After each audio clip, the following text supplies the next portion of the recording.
Къщата на жреца, както ние сме нарекли, или Теменос, както така научно се нарича, представлява една правоъгълна сграда с 6 на 4 самата постройка и пред нея един двор до 9 метра дълъг. Но този двор всъщност преминава точно пред цялата ширина на източната част на светилището, за да може наистина да контролира достъпа от морето на тези, които биха искали да влязат в светилището.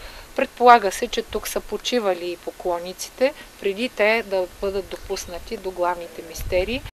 Това е комплексът на жилищните помещения. Тук са живеели жреците и тяхното количество е било от 15 до 40 човека. Вече съм в свещената пещера, където става така духовното прераждане на героя. И наистина чувствам колко свещено е това място, прекрасната песен на птиците, тази изключително древна структура, която е направила едно птиче от много рядък вид на покрива на свещената пещера. Кое е важно за траките? Тук, за да се извърши ритуала пред входа, който е оформен дъговидно, те са принасяли различни дарове, чупили са съдовете с вино, млеко, зехтин, много плодове и много цветя. Обикновено за богинята майка тези дарове са по-често представени. Интересно е, че тези канали продължават, но надявам се при следващите археологически разкопки те ще посочат къде е тяхната така митична насоченост. Предполагам, че ще бъдат свързани с лабиринта или поне с хода на лабиринта, за да може всичко това да оформи един свещен триъгълник.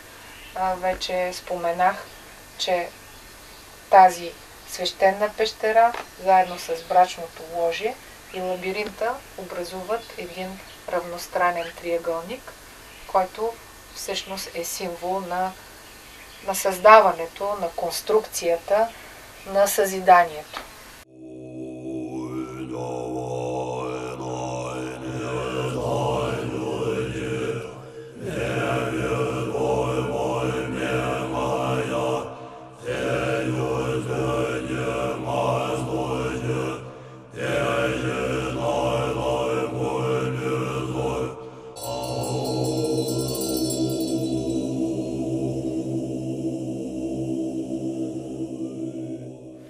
Мы находимся в сторожевом посту обсерватории Атлантов.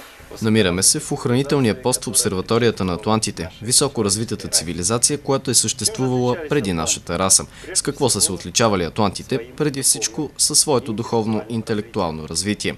Имало е отличие и в физическите тела. Атлантите от мъжки пол са били високи около 3 метра, а тези от женски пол около 2,5 метра.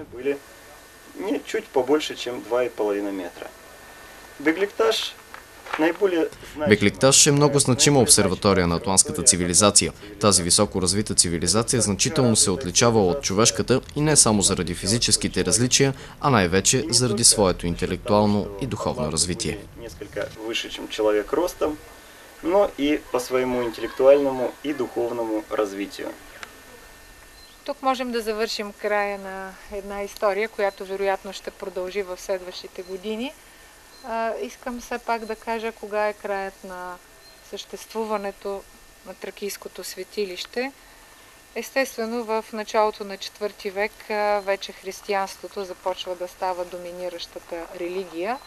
И в ранното християнство, като че ли се отрича всичко езическо, често пъти подобни светилища, които представят един оргиестичен акт, т.е. с свещения брак, са били подложени на пълно разрушаване и изселване на населението, което е било свързано с неговото поддържане. Това се е случило и с светилището. Археологическите проучвания на Бегликташ доказаха, че последната фаза на неговото съществуване е в началото, първите десетилетия на IV век. Но неговия живот продължава, защото в залива Света Параскева се създава раннохристиянският култов център, прераснал после в манастир и наричан Света Параскева, а Света Параскева като покровителка на родилките и на майките спокойно може да се свърже с символиката на това светилище.